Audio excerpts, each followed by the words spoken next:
Trump, since I know you're watching, I have 4 words for you. Turn the volume up. We will put an end to the culture of corruption that has allowed billionaires like Trump to evade taxation and exploit tax breaks. New York will remain a city of immigrants, a city built by immigrants, powered by immigrants. And as of tonight, led by an immigrant. Zohran Mamdani ने New York का पहला मुसलमान mayor मुंतखब होकर तारीख रकम कर दी। हरीफ उम्मीदवार एंड्रयू कोमो को ट्रंप की हिमायत भी जीत ना दिला सकी। ममदानी की पहली ही तकरीर में ट्रंप को ललकार।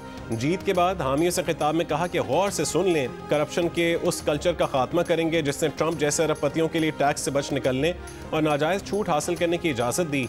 न्यूयॉर्क तारिकीन वतन का शहर रहेगा। न्यूयॉर्क के शहरियों ने तब्दीली को वोट दिया, मौरूसी सियासत का खात्मा कर दिया, तारीख रकम कर दी। न्यूयॉर्क में इस्लामोफोबिया की कोई गुंजाइश नहीं। हरीफ उम्मीदवार साबिक गवर्नर एंड्रयू कोमो ने शिकस्त तस्लीम कर ली। जीत पर ज़ोहरान ममदानी को मुबारकबाद दी। साबिक अमरीकी सदर बराक ओबामा की तमाम डेमोक्रेटिक उम्मीदवारों को कामयाबी पर मुबारकबाद। कहा कि अभी बहुत सा काम बाकी है मगर मुस्तकबिल कुछ रोशन नजर आ रहा है।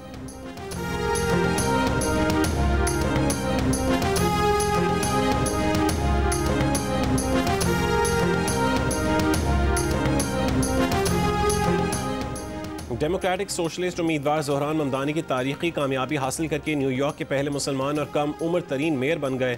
34 साल ममदानी ने गैर सरकारी नताइज के मुताबिक 50.4% वोट हासिल किए।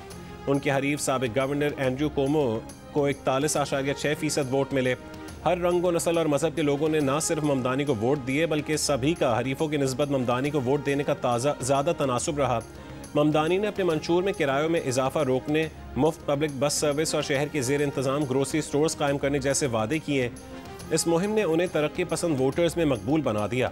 सदर डोनाल्ड ट्रंप और इलॉन मस्क की मुखालफत के बावजूद ममदानी ने शानदार कामयाबी हासिल की। ज़ोहरान ममदानी मारूफ फिल्मसाज मीरा नायर और माहिर तालीम प्रोफेसर महमूद ममदानी के साहबजादे हैं। वो 2018 में क्वींस से रियासती असम्बली के रुकन मुंतखब हुए थे और तारिकीन वतन और कम आमदनी वाले तबकात के हामी समझे जाते हैं।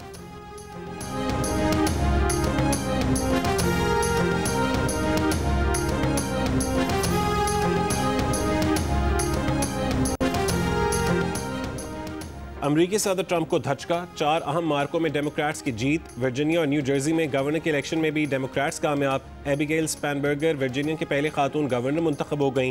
न्यू जर्सी में मिकी शेरिल पहली खातून डेमोक्रेट गवर्नर मुंतखब। वर्जीनिया में ही डेमोक्रेट पार्टी के उम्मीदवार गजाला हाशमी नायब गवर्नर का इलेक्शन जीत गई। गजाला हाशमी पहली भारतीय निजात और पहली मुस्लिम नायब गवर्नर हैं। रियासत न्यू जर्सी के शहर जर्सी में मसअब अली मेयर का इलेक्शन लड़ रहे हैं। लाहौर में पैदा मसअब अली सन 2000 में वालिदैन के साथ जर्सी सिटी मुंतकिल हुए। 9/11 के बाद मसअब के वालिद को नौकरी से निकाल दिया गया और उनकी टीचर वालिदा को हिजाब करने पर शदीद तासुब का निशाना बनाया गया।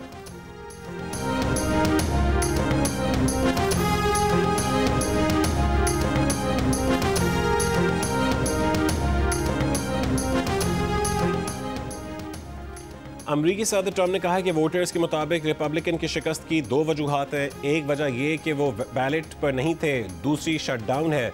अमरीकी सदर डोनाल्ड ट्रंप ने 2026 के वस्त मुद्दती इंतखाबात से कबल बजरिया डाक वोटिंग और वोटिंग मशीनों के खात्मे के लिए एग्जीक्यूटिव ऑर्डर जारी करने का इंदिया दे दिया। कहा कि इसका मकसद इंतखाबात को शफाफ बनाना है। व्हाइट हाउस ने तस्दीक की है कि इंतखाबात के तरीक़ाकार पर मुमकिन एग्जीक्यूटिव ऑर्डर का जायज़ा लिया जा रहा है।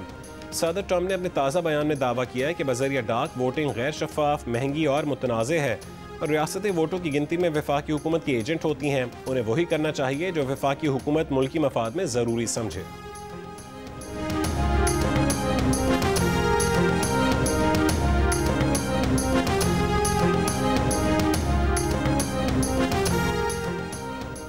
हुकूमत तमाम मजहबी अक़लियतों के हुकूक की हिफाजत का गैर मुतज़लज़ल अज़म रखती है। बाबा गुरु नानक के इत्तेहाद और रवादारी का दर्स इंसानियत के लिए मशअल राह है। वज़ीर आज़म शहबाज शरीफ की सिख बिरादरी को बाबा गुरु नानक के जन्मदिन पर मुबारकबाद। बाबा गुरु नानक के जन्मदिन पर पैगाम में वज़ीर दाखिला मोहसिन नकवी ने कहा कि करतारपुर राहदारी पाकिस्तान के बैनुल मज़ाहिब हम आहंगी और रवादारी के अज़म की आलमी सतह पर रोशन मिसाल है। पाकिस्तान का आइन हर शहरी को उसके मजहबी, समाजी और इंसानी हुकूक की मुकम्मल ज़मानत देता है। सिख मजहब के रूहानी पेशवा बाबा गुरु नानक के जन्मदिन की तकरीबात के आखिरी रोज़ गुरुद्वारा जन्म स्थान में दुआई तकरीब। वफाकी और सूबाई वज़रा समेत दुनिया भर से आए सिख यात्रियों की दुआई तकरीब में शिरकत।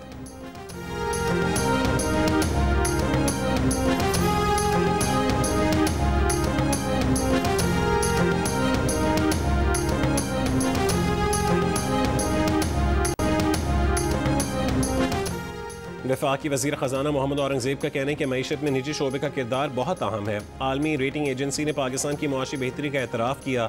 दुनिया में मुआशी निज़ाम बेहतरी की तरफ गामज़न है। कौमी आमदन बढ़ाने के लिए टैक्स नेट बढ़ाया है। 9 लाख नए फाइलर्स का इजाफा हुआ है।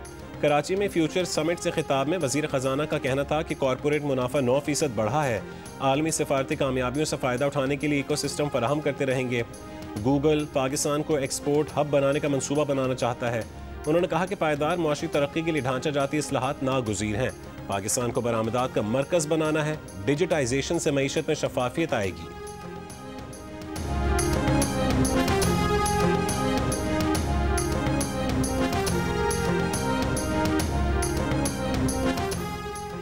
वफाकी वज़ीर मुसद्दक मलिक का कहना है कि मंजिल पता हो तो उसके बगैर कोर्स करेक्शन की बात दीवानगी है। मुनासिब इलाज, तालीम और रोटी हमारा पोस्टल एड्रेस है। निजी शोबे की तेज़ तर तरक्की अहदाफ के हुसूल के लिए अहम है। कराची में फ्यूचर समिट से खिताब में कहा कि प्रोटेक्शन के सबब मुसाबकत ख़त्म और एक्सपोर्ट जमूद का शिकार है। महसूस होता है कि मुल्क सिर्फ अशाफे के लिए बना है। गवर्नर KP फैसल करीम कुंडी का कहना है कि पब्लिक प्राइवेट सेक्टर को साथ चलना होगा। सुस्ती और काहली से निकल कर फुर्ती दिखाना होगी। वज़ीर आला सिंध मुराद अली शाह ने खिताब में कहा कि कराची पाकिस्तान का मुआशी हब है। कारोबारी सरगर्मियों के लिए साजगार माहौल फराहम किया जा रहा है। सिंध हुकूमत पब्लिक प्राइवेट पार्टनरशिप को फ़रोग़ दे रही है।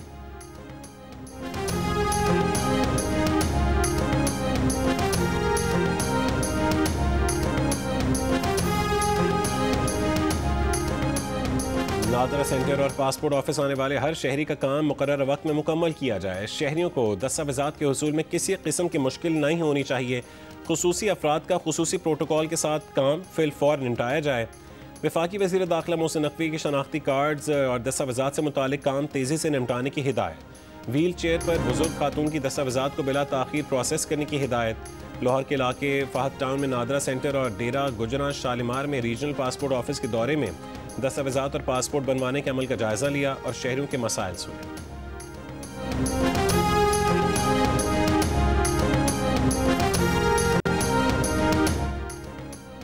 तनख्वाहें न बढ़ने और इंतजामी दबाव के खिलाफ एयरक्राफ्ट इंजीनियर्स का एहतजाज दूसरे रोज़ भी जारी। कौमी एयरलाइन की आज भी 7 परवाजें मनसूख। मुल्क भर में 39 परवाज़ों की आमद और रवानगी में ताख़ीर।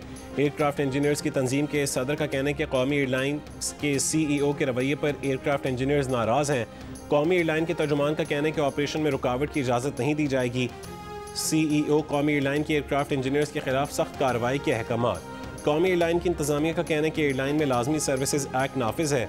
हड़ताल या काम छोड़ने पर कानूनी कार्रवाई होगी।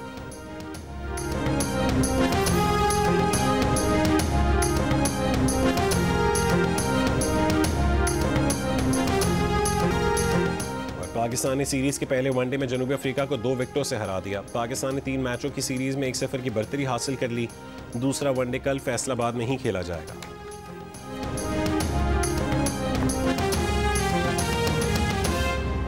सिख जत्थे के साथ आए 12 हिंदुओं को पाकिस्तानी इमिग्रेशन हुकाम ने वापस भारत भेज दिया। इमिग्रेशन हुकाम ने बताया कि इन 12 हिंदुओं की जाए पैदाइश सिंध थी, अब वो भारतीय शहरियत ले चुके हैं। इसी पर मजीद तफसील जानेंगे नुमाइंदा जंग खालिद महमूद खालिद से। जी खालिद साहब बताएगा क्या तफसीलात हैं आपके पास? जी, जब सिखों का जो जत्था था कल वाघा अटारी सरहद पर पाकिस्तान पहुंचा तो उसमें 12 जो भारतीय शहरी थे, जो हिंदू थे, वो भी पाकिस्तान आए। लेकिन पाकिस्तान के जो हुकाम थे, इमिग्रेशन हुकाम ने, उन्होंने जब देखा कि उनके पासपोर्ट पे हिंदू का लफ्ज है तो उन्होंने कहा कि आप यहाँ नहीं आ सके, उनको वापस भेज दिया गया। और इमिग्रेशन हुकाम ने जब उनसे बात हुई तो उन्होंने कहा कि मजहबी यात्रा के लिए इस बार सिर्फ सिख यात्रियों को इजाजत दी गई थी, हिंदुओं को नहीं। और ये भी पता चला कि इनके जो जब इनके पता चला कि कहाँ से है ये, तो ये सिंध के रहायशी हैं और ये वहाँ भारत में जाके वहाँ की शहरियत हासिल कर चुके थे। इसलिए पाकिस्तानी हुकाम ने इनको पाकिस्तान में दाखिले की इजाजत नहीं दी और इनको वापस भेजा गया। जी, बहुत शुक्रिया अपडेट करने के लिए खालिद महमूद।